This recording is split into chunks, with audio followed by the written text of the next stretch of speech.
Hey everyone, this is Mike back to Homesteading Off Grid.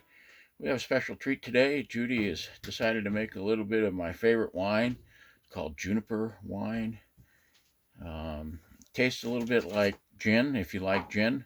If you've never tried it, you should. It tastes like watered down gin because, of course, it's a wine. It's not a hard alcohol.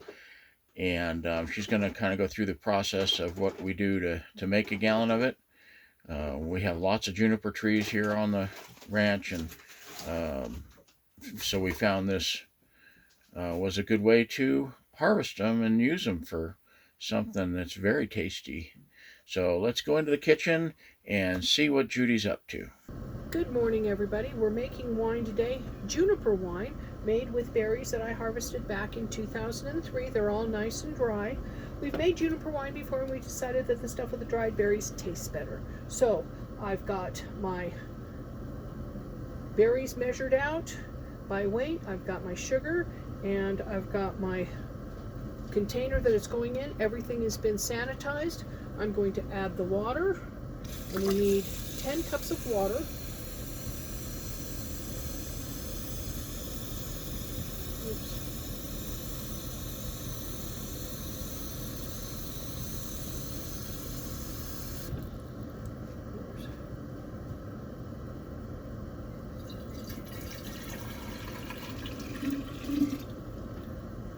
And actually, I want to use some of this other water up. It's the same stuff, but it's just been in a bottle. We're switching over to using glass bottles for our water, because we all know about microplastics. There's 8.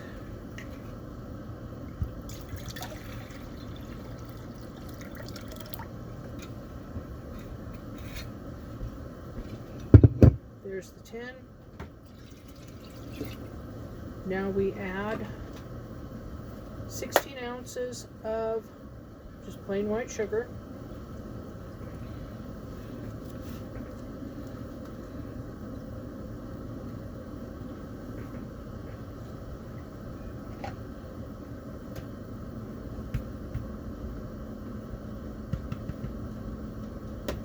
And we stir or shake. Either or. We can stir.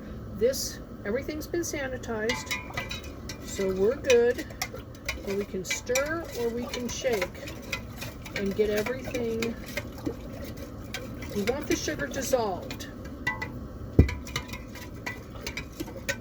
because then we'll take a specific gravity and we'll find out, get our starting specific gravity.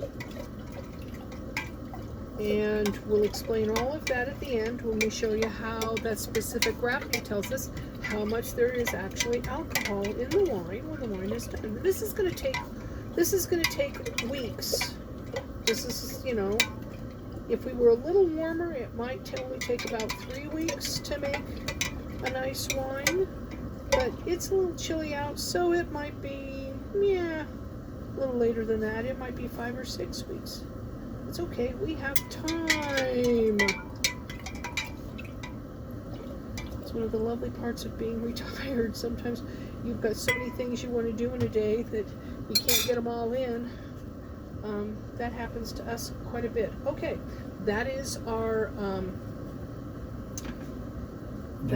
start.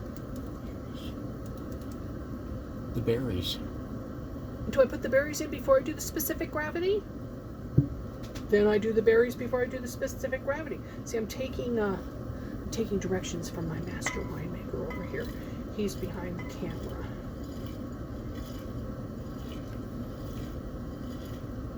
Holy.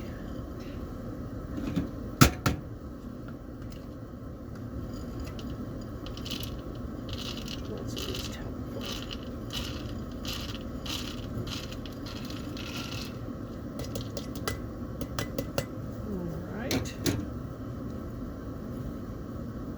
And once more with the stir. Get them wet.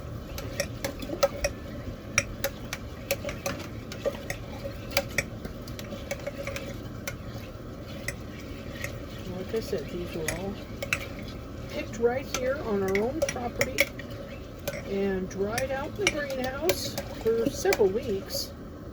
And I just have buckets and buckets of them. So making wine is a really great thing to do with them. Okay, now let's pull the water out. And yes, this turkey baster has been sanitized just like everything else. Because we don't want to get, we don't have to be sterile, pristine, and stuff like that, but we really don't want a lot of the ambient bacteria that's just round and about to decide to make a home in our wine instead of the yeast that we're going to put into it. So having everything clean and well organized and sanitized is just, whoops, got a little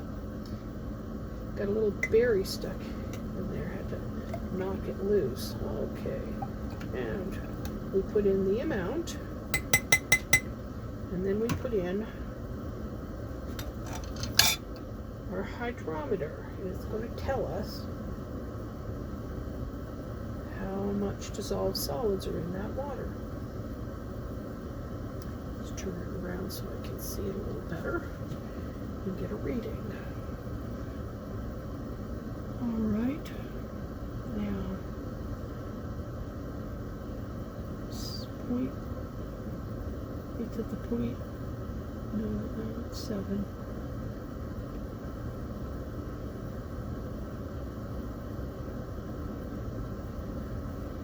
The 7 is below, and it's up to about the 6. 7.6. Mike will have to look at this.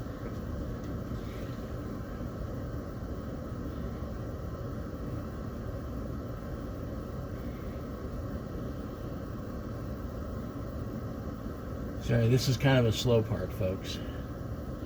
If you can even hear me. Okay, so that's 1.076. Okay, so the reading is 1.076 for this jar right here. Put that back in.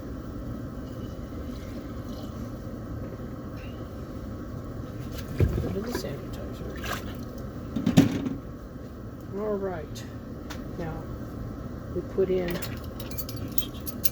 in the yeast first. And the yeast we're using is Lavin's D47 wine yeast. We chose this because it says that it holds the flavor of the fruit better. And we use 1/4 teaspoon. Okay, we're not really, I'm pretty sure it's 1/4 teaspoon. But it could be 1/4 teaspoon for a half a gallon.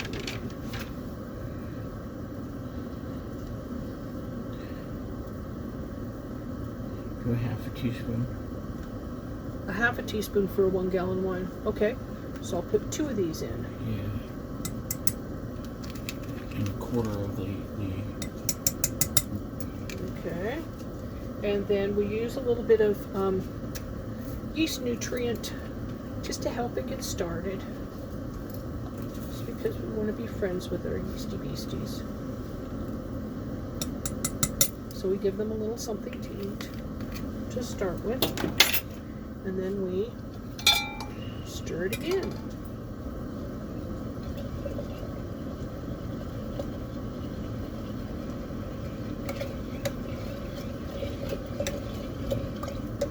And we stir until everything's pretty well dissolved.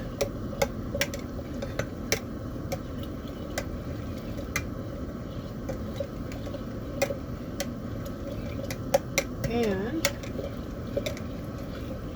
you know, you see I've got good winemaking equipment. I've got the lid with the gasket, and I've got the bubbler and all that other stuff. But the honest truth is you could do this without any of that and just use a plain white lid. Just when you screw it on, don't put it on hot. I'll show you that in a minute. You just don't put it on tight, and you let the buildup of gases just kind of lift the lid so that the gases can escape. Okay, that looks pretty well stirred. All right. Putting the gasket in here. Put this into that. Now, let me demonstrate that. It doesn't need to be tight. Loosen it up to where it does that. If it does that, you can make wine. You don't need one of these. We just happen to have them. But if you just do that, you'll make wine. All right. Put that on. And get it down snug and tight.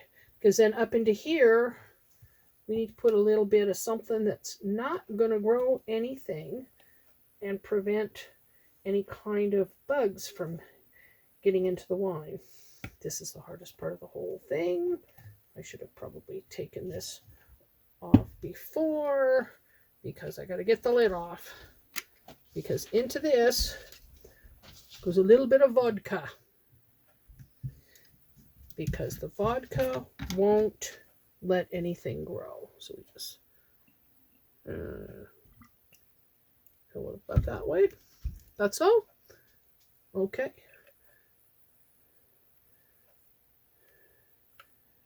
All right. Okay. That's back on. That goes in. All right, and there we go. This is ready to go. Sit for anywhere from 3 to 6 weeks, and we will have wine. We will return in the various different stages that happen. Thanks for watching.